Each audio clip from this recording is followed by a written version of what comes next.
Mexico. I'm María Salazar. Welcome to ADN 40 News. Today is Saturday, November 9th. Thank you so much for joining us. Good morning, everyone. I'm Agustín Barrios Gómez. We're here live on a beautiful day here in Mexico City. We're also on Twitter at AM Salazar in the case of Ana María and at Agustín Barrios G in my case. Shall we start? Agustín, this was a very sad week, I think, for all of us. We're going to be talking about the LeBarón case and analyzing, at least trying to get us the information that we have about what happened during this terrible, this massacres of this family. But we will also. We have a very interesting panel. We're going to have descendants of the descendant of Hernán Cortes. That's right. After 500 years, yesterday was the 500-year anniversary of this historic encounter, one of the most important in world history. In which they had the descendants of Moctezuma meet with descendant of Hernán Cortes. That's right. And of course, 30 years ago, the Berlin Wall fell, and we're also going to have the opportunity to analyze. So it's an important show. So thank you so much for joining us. We start the show with a story that shocked both Mexico, the United States, and I would say the world. We're talking about the deadly attack, the massacre of the Mormon from the Mormon community in the state of Sonora in Chihuahua that claimed 9 lives last Monday. The bodies of Ronita Miller and her 4 children were buried in Galeana, Chihuahua, and today a mass will be held to honor Christine Longford, one of the 3 mothers who were murdered during this attack. And investigations continue. Investigations to continue to clarify actually this is going on. It's a senseless attack, obviously, and bring those responsible to justice. Let's take a look. Mexico's foreign minister has visited what's thought to be the scene of a deadly ambush on U.S. citizens. 9 women and children were killed in the bloodiest attack on Americans in Mexico in years. Nita and 4 of my grandchildren are burnt and shot up. Cell phone footage showed the smoking remains of a vehicle riddled with bullet holes. Reuters hasn't been able to independently verify the clip that's thought to be showing the car that carried some of the victims. Others were found in a second car around 11 miles away, and the body of a 3rd woman was found near the state border between Sonora and Chihuahua. On Tuesday, Foreign Minister Marcelo Ebrard said there will be justice. The 9 victims were members of breakaway Mormon communities that settled in northern Mexico decades ago. A relative told Reuters several children who fled the attack were lost for hours in the countryside before being found. A Mexican official shared photos of medical staff tending to their injuries, including bullet wounds. Some of the victims are now thought to be in hospitals in the US. Another relative told Reuters all of the victims were American citizens, with most also holding dual citizenship with Mexico. It's still unclear who carried out the attack. Mexico's security minister said they could have been victims of mistaken identity. Utah Senator Mitt Romney, himself a member of the Mormon faith, said he'd also be surprised if the victims had been the real targets. And joining us this morning is Julián LeBarón, who is an activist and also relative of and member of the LeBarón family. Julián, welcome to ADN 40 News. Good morning. Good morning, Julián, and we start the show basically extending our condolences to you and your family. How is the LeBarón family doing right now? Well, they'll have the funeral for Christina today in LeBarón. In other words, we had a service for her in Sonora, but her husband wanted her buried in LeBarón, so she could be closer to her kids because she had 6 of her children survived. Julián, there has been a lot of speculations in terms of what happened, why these murderers went after these 2 families. Do you have any further information as to why they did this? Well, I've heard a lot of speculation, but I think it would be irresponsible for us to even, we can't even imagine who would kill women and children. The only thing we do agree on is that we believe the people that did it intended to murder women and children. You have been an activist for the last 2 decades supporting victims' rights. This is not the first time your family has been victims of organized crime. Is your family, the family of the victims, receiving sufficient support from the federal government and state government? Well, they have patrols to basically guarantee security on the road, so they're doing that as far as I know. Yeah. In terms of the support or the request for support from the U.S. government, what expectations do you have? How can the U.S. government help you? Well, I mean, I've known thousands of victims of violence in Mexico, including my family in the past. And all the promises of getting to the bottom of it and finding the people responsible and holding them accountable, I have never seen that in Mexico. Our institutions are collapsed. Due process does not work. On technicalities, anybody can be let go, and impunity is almost 100% for murder. Julian, do you believe that there's a role for the U.S. government to play in this investigation, and if so, what is it? Well, I would hope that they would give us the truth. I mean, if they offer to help, I would hope to. I think that there's no path to justice and due process without the truth, and in Mexico, it's the first casualty as soon as somebody's murdered. Has you and your family in the LeBarón community been receiving threats recently? No. I think it's important to say that we kind of organized after 2009, that when my brother was murdered, and gotten help from the government, and we've collaborated in the community, that they have not attacked us in 10 years. So in other words, I think they're afraid to attack us in Chihuahua, but this happened in Sonora. It did. Can I ask you one last question? And we really very much appreciate you joining us this morning. What will happen now? And the reason why I ask you this is that we started investigating, and there has been reports that even some other Mormons or people from some of these communities had been kidnapped. So there is a sense that the violence in the area had increased. What will you and your family and your community do now? Well, I don't know, but I just hope that this tragedy makes us stronger. Right. But Julian LeBarón, thank you very much for being with us this morning. Of course, our condolences to you and your family for this horrible tragedy. Thank you. Thank you. Thank you. That was Julio LeBarón from the LeBarón community.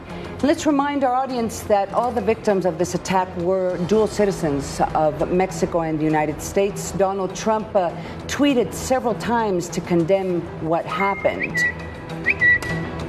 First, he basically supported the Mexican government. There was offer to help, and then he said that if Mexico requests it, that the United States would be ready to help the country deal with what he is calling a war against drug dealers.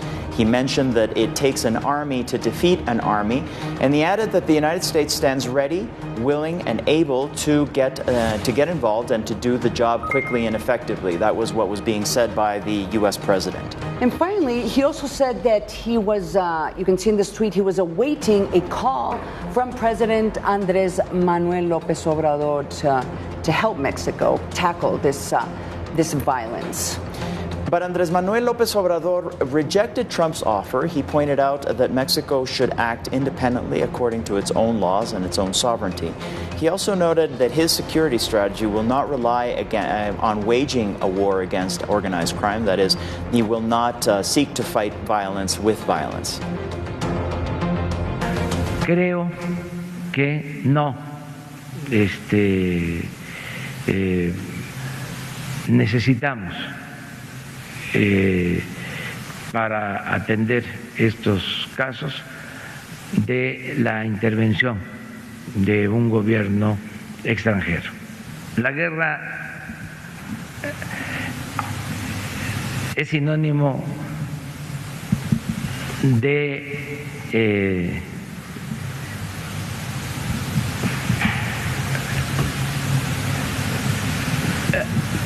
irracionalidad.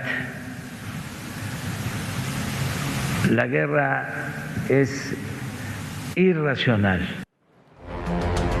And to talk further about this incredibly important topic, we welcome to our studios Armed Forces Specialist Roxana Juarez. Thank you for joining us, Roxana. You know, this is happening once and again.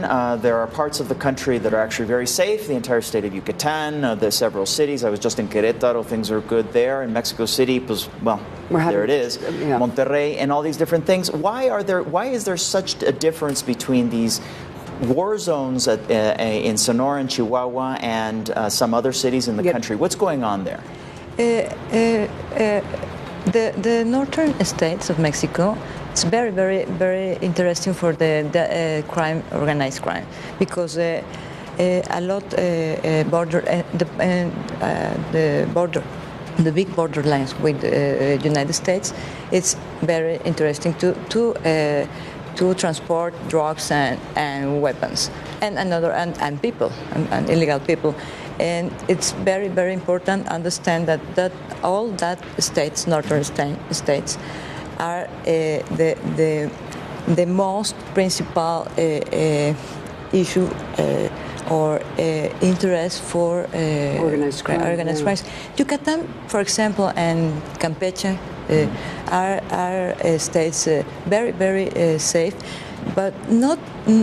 But it's very, very important to understand that both states is not the principal roots of. So you think this is all about drug trafficking? Yes, absolutely. Organized crime. I also heard the report that there was this illegal gasoline trade as well, the famous huachicol, and that had something to do with what was going on Chihuahua, Sonora. But at the same time, that's not always the case. I mean, Monterrey went from being very, very dangerous to actually being a fairly safe city. At some point, when there was political will, Ciudad Juárez actually was able to overturn the issues with respect to public security. So I think it's actually more of a question of political will than structural issues.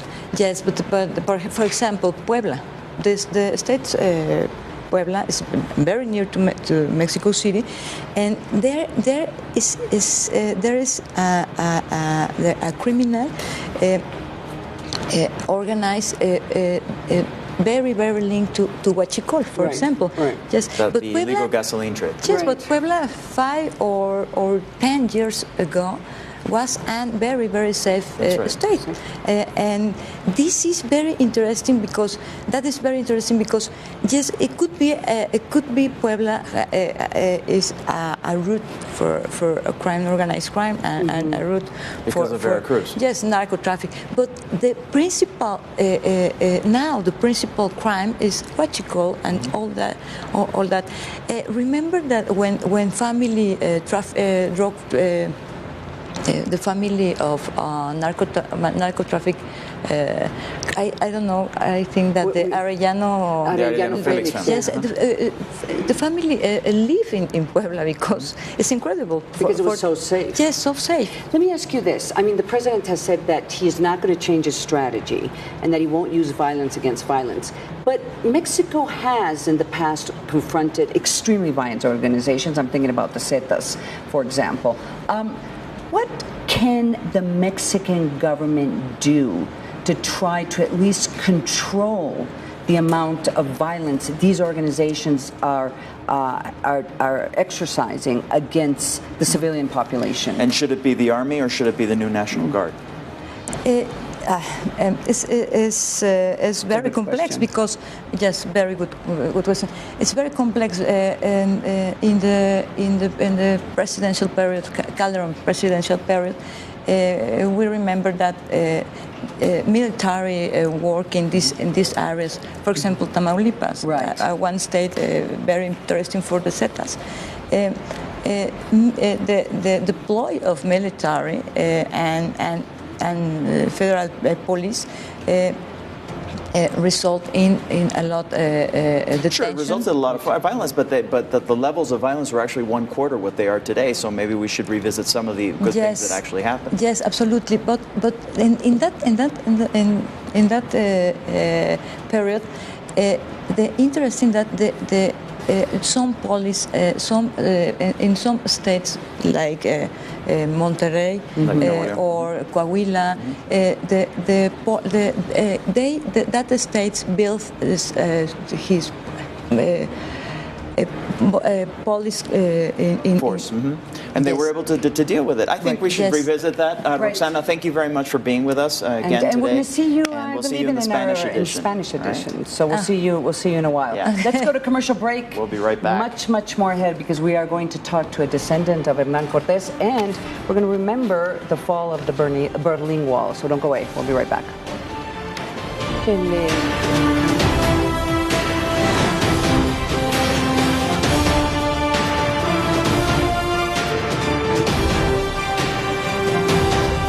Welcome back to ADN 40 News. We are here live from our studios in Mexico City. So Berlin today is known as a place of freedom, opportunity, and individuality. But that was not the case due to a controversial wall, more than a controversial wall. There was a wall that divided the city into West Berlin and East Berlin, and that wall was the symbol of terror and a divided country after the Second World War, which was unfortunately tore apart. This was actually 30 years ago. We are celebrating that anniversary. Let's take a look. Let's take a historical perspective, and then we'll talk about it.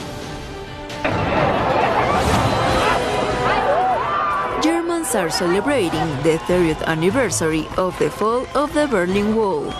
Rather than a massive border complex, it was the collapse of an ideology and the beginning of the end of the Cold War. After World War II, Germany was divided in four. Each part belonged to the Soviets, the French, the British, and the Americans. In 1949, the Soviet part was under jurisdiction of the German Democratic Republic, that was the socialist area. The other three formed the German Federal Republic, the capitalist side. The West Zone began to rise, while the Soviet side was suffering from economic problems. It got to the point where there were two currencies, two political ideals, and two Germanys.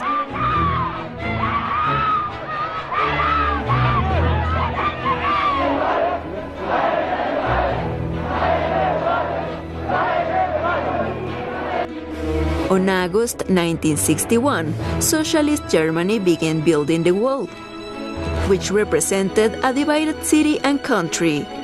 The barrier was 155 kilometers long. Just 43 of them divided Berlin. The 4 meters high wall was made of concrete. Cables were placed inside, and on the upper part there was a semi-spheric surface so that nobody could hold on to it. While it lasted, 4,000 people managed to cross over. But 209 died in their attempts. After 28 years of dividing Germany, the unexpected occurred. On November 9, 1989, thousands of people with shovels and picks destroyed years of pain to remeet with their families and friends. But the complete reunification of Germany happened 11 months later. Locker 10 Jahre gebraucht, bis meine Grenze im Kopf weg war. And now the European country is one of the world's major powers. ADN 40 News. This is live, right?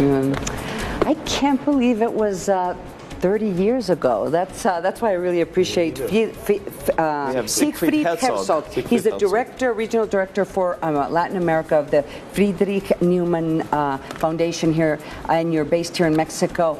30 years ago, I remember perfectly. I just graduated from law school, and I don't think we really understood. I mean, we knew something extraordinary was happening. Also, Tiananmen Square had just happened that year. 89 was a very important year. But I don't think we understood the magnitude of the change when we saw those images of the wall falling. Am I wrong?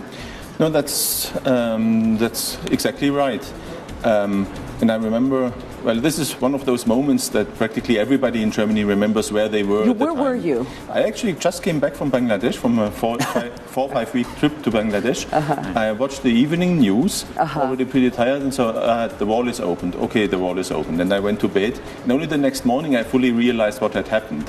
Was it immediate? It was literally from one, like in less than 24 hours, people were crossing back and forth? Yes. What happened is, that it was announced that there would be a new regime and a new border regime. People could travel now more freely, and then people just went to the wall. So it was supposed to only be opened the next day and with a process, but there were just masses of people at the wall, at the border, and then the East German border police basically lost control and decided we'll just open it up before they kill us. So let's give a little bit of context. This actually began at the Hungary-Austria border. That was the first because the Hungarians, which were on the other side of what was called the Iron Curtain, started crossing into Austria, and they were allowed to do this. And then there was a lot of confusion. There was actually a press conference in East Germany, in Deutsche Demokratische Republik, and they said basically there was a takeaway. There was confusion because they said basically the guards will no longer shoot at people who want to cross into Bundesrepublik Deutschland, which was of course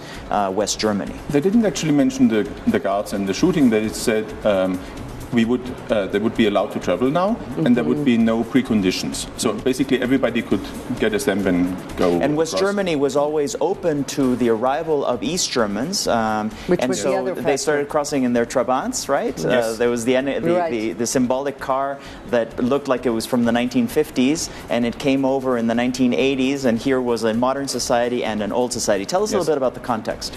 Well, the context was that this was basically the culmination of the whole process that happened in '89. You mentioned Tiananmen Square. It's actually a process that happened in Asia with the peaceful revolutions, and that spark went over to Eastern Europe. You have Solidarność in Poland. And Poland was the centerpiece for the whole colonial regime, you can say, of the Soviet Union. And when that began to crumble, then the others started to crumble. You mentioned the Hungarians basically. What we're looking at today, by the way, just so our viewers actually understand, what we're looking at is what's going on right now. This is the celebration, and of course you've got Angela Merkel. She is heading up that celebration as the premier of the United Germany. How does it feel as a German to see these images? I mean, when you look back, when you see the images, it brings that time back. Just this morning, I got a message from a friend, my then girlfriend from Canada, and we visited the wall in '89 in January. At that time, we didn't think. At that time, we didn't think this would vanish in our lifetime. So what happened in '89 was really dramatic. Although we should not forget the most dramatic moment was the 9th of October, a month before in Leipzig, when the biggest demonstration happened that the authorities tried to stop, tried to prohibit. They moved military units and paramilitary units and said you can't demonstrate, and 70,000 people marched anyway, and the regime backed down. That was basically for me, and I heard that in Bangladesh, for me, then it was clear the regime is finished. They won't come back from that. And so Helmut Kohl decided to change the Ostmark to the D-Mark back then, before the euro, at an exchange rate of 1 to 1. There was the Treuhand, which was this effort to rebuild East Germany. Over $1 trillion ended up being spent. Do you think that the reunification was successful? I mean, at the end of the day, Angela Merkel actually comes from the formerly East Germany. Do you see this as a divided country still, as many people say, or do you think that this unification was successful? Well, the thing is, when you change a socialist system to a capitalist system, and you have to do it so quickly because the expectations were huge, the whole system just collapses, you're bound to make mistakes. And the political pressures were such that a lot of, can say, economically rational decisions couldn't be taken. You mentioned the unification of the money. The exchange rate of 1 to 1 was a mistake because the real value was 1 to 5. Which means that you have an opening of the market and you have an evaluation of the currency, not a devaluation as the IMF would normally say.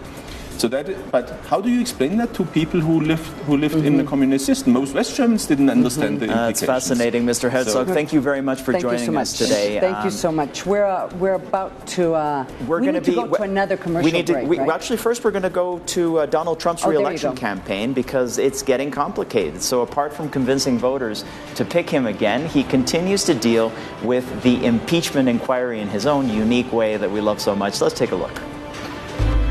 Trump's explanations about his impeachment inquiry will overshadow his Make America Great Again slogan for his 2020 re-election campaign. Ultimately, it's all a hoax. It's a scam. And you know who helps them? These people right back here, the media. apart from added pressure against him for disclosing his whistleblower's identity. The whistleblower should be revealed because the whistleblower gave false information. But that doesn't stop the New Yorker from railing against his impeachment process that the U.S. House Intelligence Committee will kick off next week. Top U.S. diplomat in Ukraine William Taylor and Deputy Assistant Secretary of State George Kent will testify on November 13th, while former U.S. Ambassador to Ukraine Mary Jovanovich will appear on November 15th. Back on October 22nd, Taylor gave another testimony behind closed doors. Until now, he's considered as a threat to the Trump administration as he accused the tycoon of leveraging nearly $400 million in aid to Ukraine for an investigation of the Republican president's political rival, Joe Biden. So those open hearings will be an opportunity for the American people to evaluate the witnesses for themselves, but also to learn firsthand about the facts of the president's misconduct.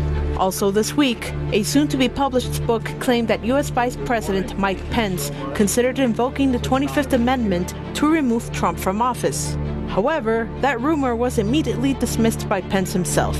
You know, when those rumors came out a few years ago, I dismissed them then. I never heard any discussion in my entire tenure as vice president about the 25th Amendment. And why would I? There's someone in our administration or served in our administration that doesn't support this president, doesn't support his agenda. They should do the honorable thing and resign. But the truth is that Pence was busy filling paperwork to get Donald Trump's name for the Republican primary ballot. And a New York state judge on Thursday ordered Trump to pay $2 million for misusing his namesake charitable foundation, resulting in funds being distributed for his 2016 presidential campaign. Letitia James, current New York Attorney General, called it a major victory in our efforts to protect charitable assets and hold accountable those who would abuse charities for personal gain. ADN 40 News. You know, Agustín, there's another very important news that came out this week, and there is the possibility, it's almost, I think it's going to happen. Michael Bloomberg is going to throw in his right, hat, and so he is planning to run as a Democrat. That's he used correct. to be a Republican, then an independent, and he's starting these efforts to start, you know, because he is going to be behind. He hasn't participated in the debates. He's not going to participate in the next debate. But there's a lot of speculation. Yeah, he would actually be starting in Alabama, which would be missing out the first four states. No, it's not that he starts in Alabama. Alabama has an early registry, much earlier than the other ones. He will be probably participating in Iowa, but some of the initial ones, he's just decided, you know, I can't, you know, I'm not going to, you know, I'm not even going to put my hand, because he does not need, I think he's calculating that he's going to get enough electoral votes from the bigger states. That's right. New York, California, Florida. So obviously he was the mayor of New York, right? A billionaire, a real billionaire. I mean, this is not a Donald Trump billionaire. This guy actually has serious amounts of money, and that's part of the reason why he looks like a viable candidate, right? He doesn't actually have to deal with all of the fundraising issues. He has his own money, and he's a centrist. And he's a centrist, and he's already governed. He governed New York, and I mean, the left, the extreme left, especially in the Democratic Party, will not like this. The Bernies, those who support Bernie, and and it gets interesting. But anyway, we've got to go to a commercial break. We'll be right back after these messages. Don't go away. But you know what?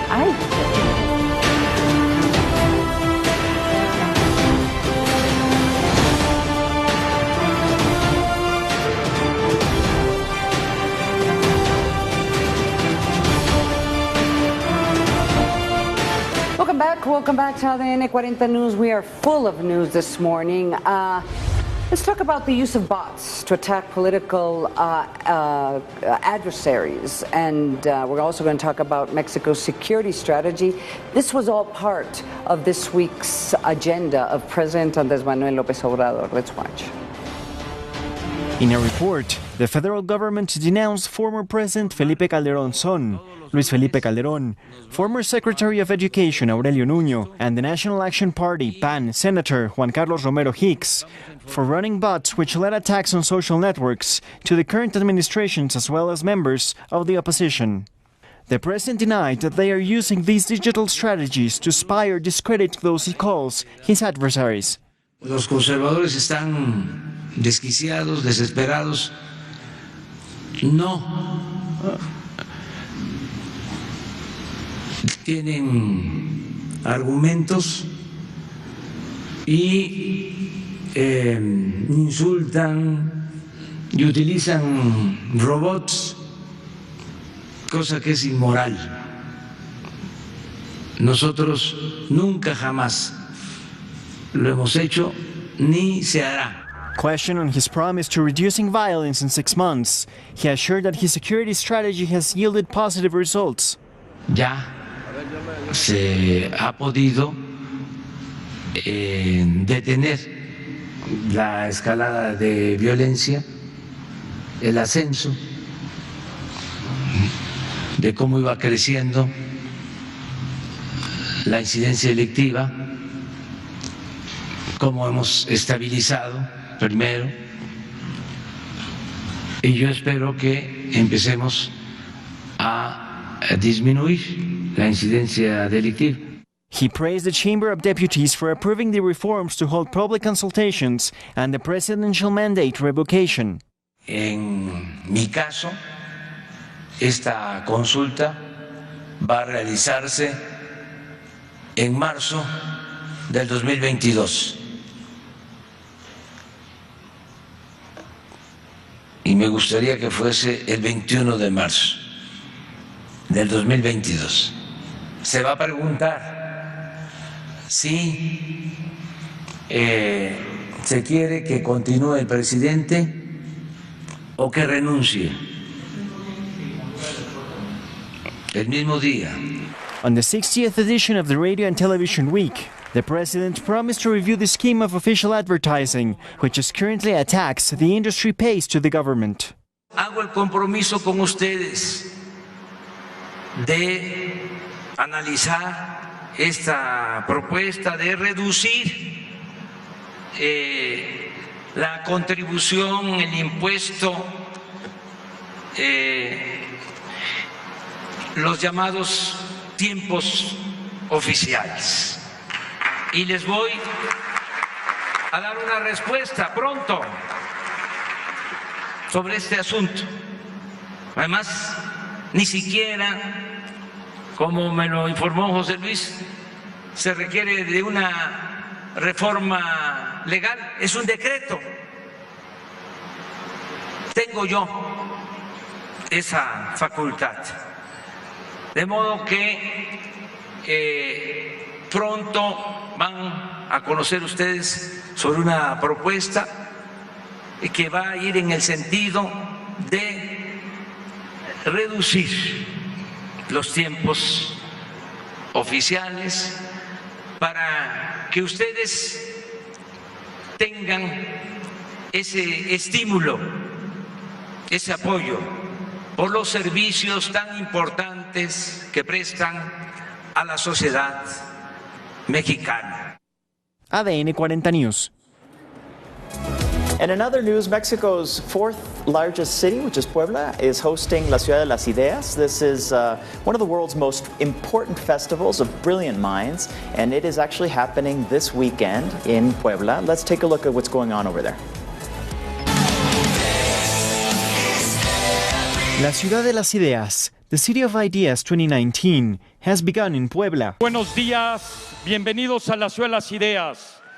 Es un honor estar con ustedes. This 12th edition, the motto is "This is epic," and the experience certainly is. 60 speakers who are among the world's foremost experts on their fields are sharing their vision.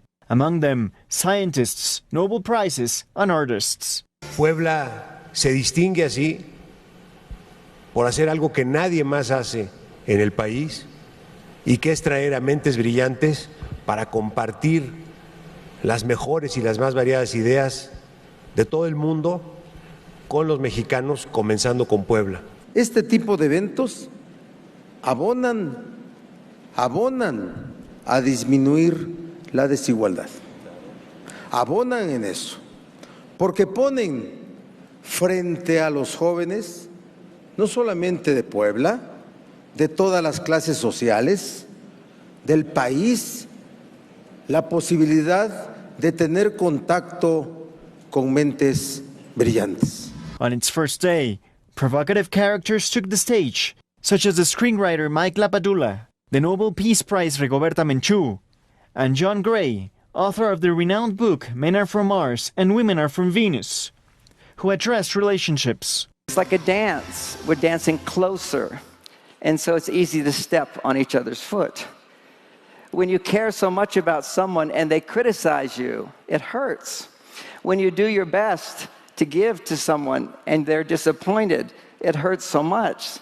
So you want to defend and explain, oh, I did not mean. The Radio Science Orchestra, a space-age pop ensemble inspired by the birth of electronic music, gave an epic performance. The cosmic tones of the theremin crackle over the intercom. La Ciudad de las Ideas, the world's foremost international festival of brilliant minds, will continue in Puebla for the whole weekend, discussing mankind's key issues like art, science, and philosophy, always asking the questions that will lead us to the future. ADN 40 News.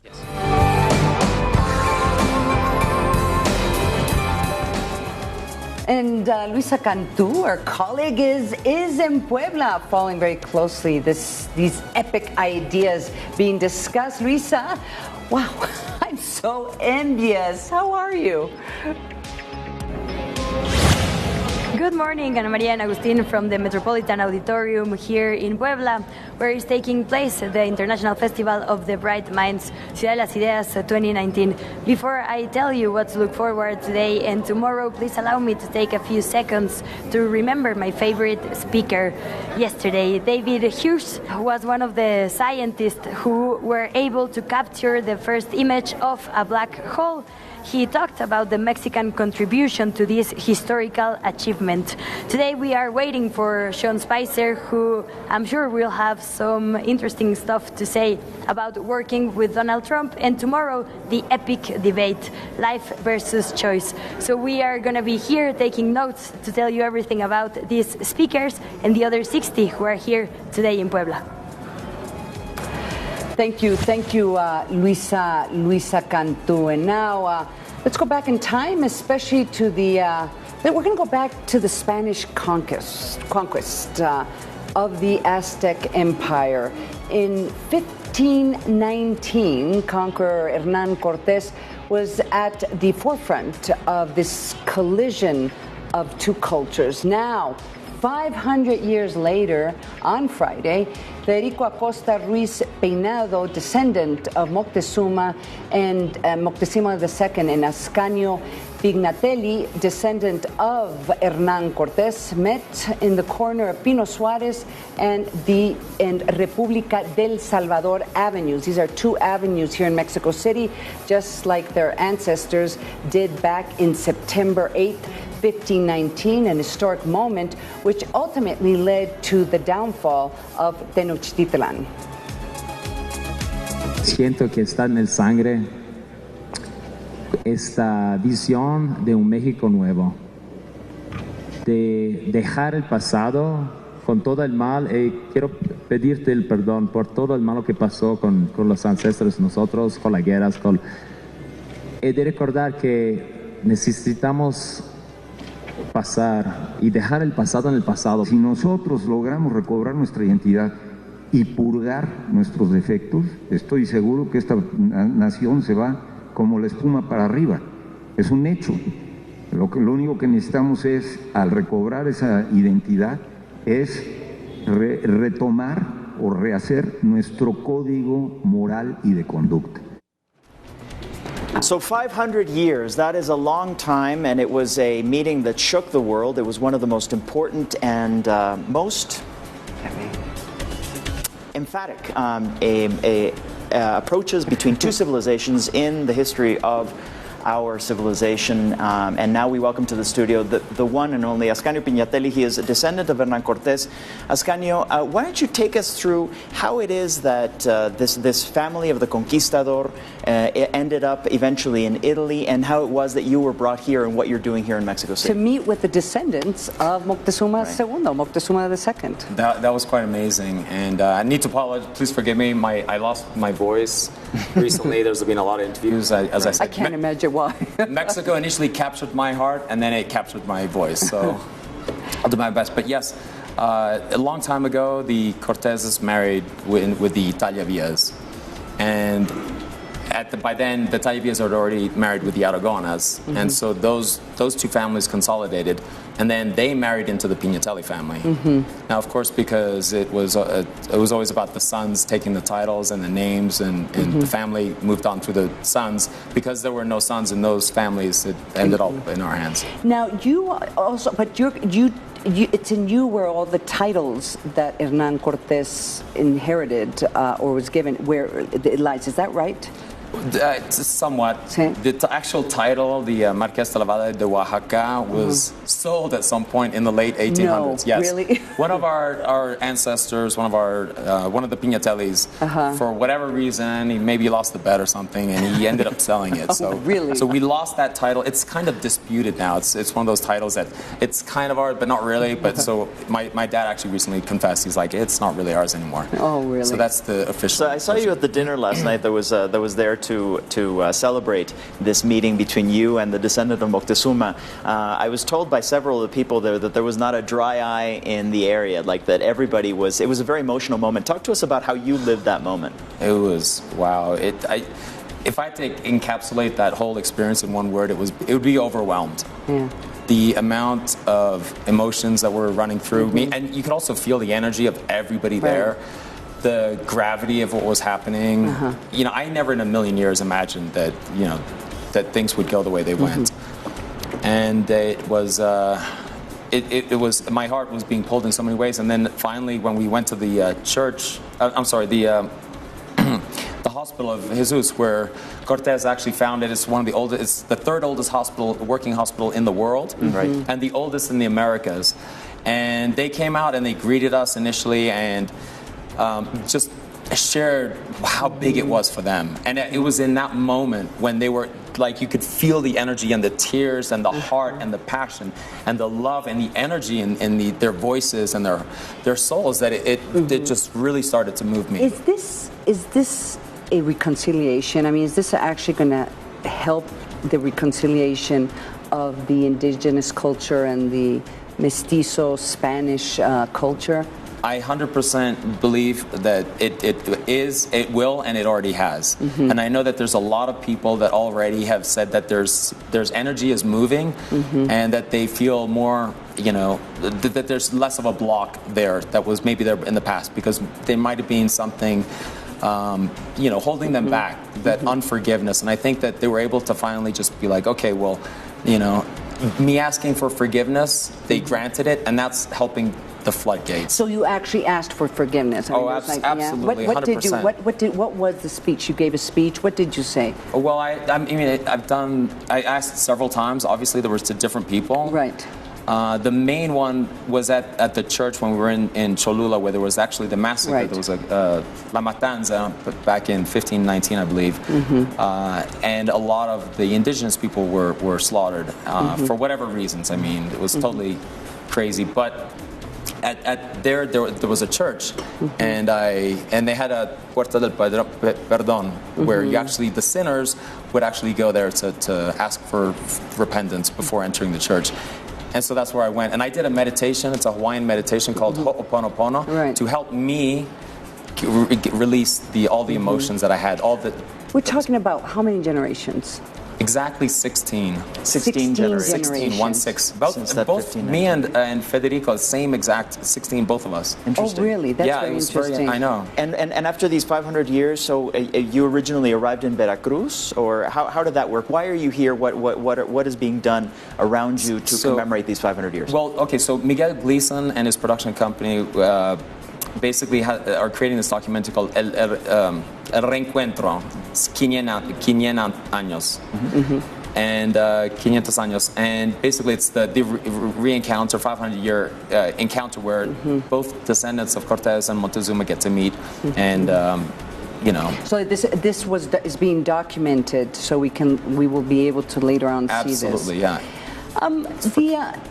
This meeting, it was very important. As you know, there was a letter sent by President Andrés Manuel López Obrador to the King of Spain, asking that Spain ask for forgiveness. And you know the results of that letter. The Spanish government was extremely angry, and there was a very strong reactions.